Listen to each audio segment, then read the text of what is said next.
Hi, this is Spring Level 2, Week 9 and 10 lesson plans. First, we have our vault stations. Our first station, we'll be doing quick feet through the small hula hoops.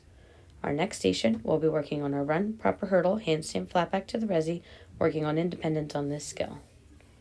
Next, we'll be doing a hurdle drill. They'll run, jump to the hoop, up onto the trap with 2 feet, keeping their chest back.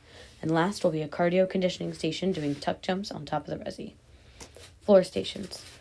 On floor this week, instead of doing stations, we will be doing lines. So the students will line up one behind the other on the arrows, and then their coach will give them one skill to do all the way across the floor, doing one skill at a time, working on making corrections.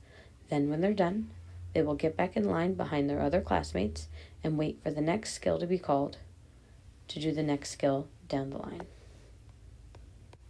Bar stations.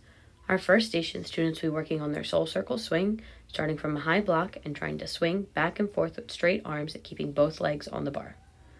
Our next station, the students will be working on independent pullovers, using higher blocks if they need to help them reach their front support.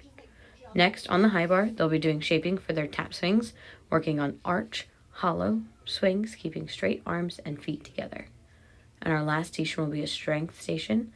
They'll lay underneath the low bar and try and lift their hips up over their head, keeping their legs straight and feet together, lifting as fast as they can, building their core strength. Beam stations.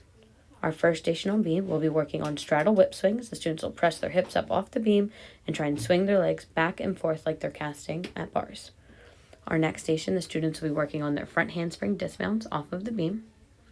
Next, we'll be starting to connect skills using our flashcards.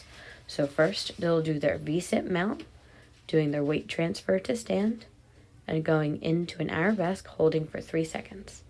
Then they'll move to the next set of flashcards and start in their lunge and try their T-touch or their broken leg kick. Then they'll move to their last flashcard and do their tuck jump, keeping one foot in front, knees in their chest. Then they'll jump off the beam. Our last station, they'll be working on their handstands and cartwheels on the low beam.